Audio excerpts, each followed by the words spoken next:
একটা দল একটা নির্বাচন দেখাচ্ছে, সেইটার মধ্যে নিজের দল থেকেই একটা প্রার্থী বানিয়ে তারা প্রতিদ্বন্দ্বী করে এবং সেইটাকে একটা নির্বাচন বলে সারা দুনিয়ায় চালিয়ে দিতে চায় এবং চালিয়ে দিতে কিছুটা পারেও, কারণ তাদের পাশের দেশ ভারতের মুরব্বীরা এটাকে অনুমোদন দেয়। এই রাষ্ট্র ব্যবস্থাটা বদলাতে হবে। এটা আমরা আগেও এই দেশে দেখেছি। এই জনপদে 69 সালের তরুণরা ইতিহাস সৃষ্টি করেছিল, যার সাথে যুক্ত ছিলেন এখানে জনাব মির্জা ফখরুল ইসলাম আলমগীর, যার ধারাবাহিকতা 71 সাল তৈরি হয়েছিল এবং যেখানে তরুণদের অগ্রণী ভূমিকা আছে, সেটা শ্রমিক হোক, কৃষক হোক, ছাত্র হোক, তারা তারুণ্যই কিন্তু মুক্তিযুদ্ধটা করেছিল। কিন্তু মুক্তিযুদ্ধোত্তর কালের রাষ্ট্রে তরুণদের আকাঙ্ক্ষা বলেন কিংবা তাদেরকে তারুণ্যের যে অংশীদারিত্ব বলেন, কোনোটাই প্রতিফলিত হয়নি। 90 সালে একই কথা আমরা দেখেছি।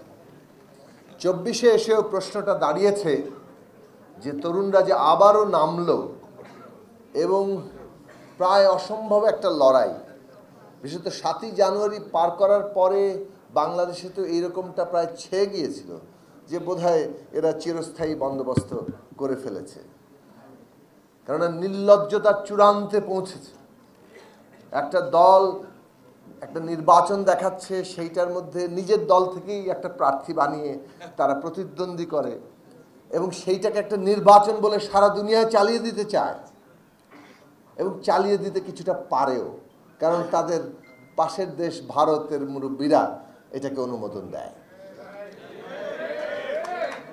মাঠের অলরাউন্ডার আমি, আর ঘরের allrounder Tylox. Tylox toilet cleaner, clean মানেই টাইলক্স। তো সেই কারণে বাংলাদেশের মানুষের মধ্যে তো একটা হতোদ্যম পরিস্থিতি এসেছিল, কিছুটা ভ্যাবাচাকা খেয়ে যাওয়ার মতো যে এইটাও সম্ভব বাংলাদেশে।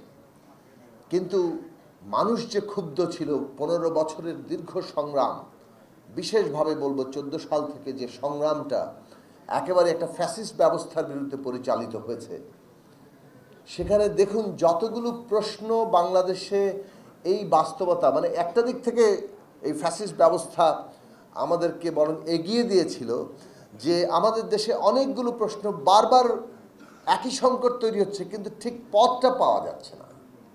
90 সালে অবস্থা তৈরি হয়েছে, স্বৈরাচারের বিরুদ্ধে লড়াই হলো, স্বৈরাচার সরে গেল, কিন্তু স্বৈরাচারের যে ভিত্তিটা আসল সমস্যা এবং সেইটা যে সংবিধানের মধ্যে লুকিয়ে আছে, সেইটা ঠিক মতো শনাক্ত করা যায়নি। কিন্তু শেখ হাসিনা 18 সালের মধ্যরাত্রের ভোট ডাকাতি করে, যেখানে সমস্ত দল আমরা অংশ নিলাম, এবং তারপরে এটা প্রমাণিত করলো যে বাংলাদেশে এই ব্যবস্থার অধীনে আর একটি সুষ্ঠু নির্বাচন সম্ভব না। যার ফলে বিএনপির মতো বড় রাজনৈতিক দল, যারা অতীতে ক্ষমতায় ছিল এবং অতীতের ক্ষমতার যত রকম বিষয় তার অংশীদারিত্ব বিএনপিরও আছে, তারাও এই উপলব্ধি করলেন যে এই রাষ্ট্র ব্যবস্থা টিকিয়ে রেখে আর ইলেকশন হবে না, এই রাষ্ট্র ব্যবস্থাটা বদলাতে হবে। এবং সেই কারণে আমরা যারা রাষ্ট্র ব্যবস্থার সংস্কার বলেন, রূপান্তর বলেন, নতুন রাজনৈতিক বন্দোবস্ত, এই প্রশ্নগুলো নিয়ে কথা বলছিলাম, বিএনপি সেখানে রাষ্ট্র ব্যবস্থার মেরামতের কর্মসূচি নিয়ে এসেছিল।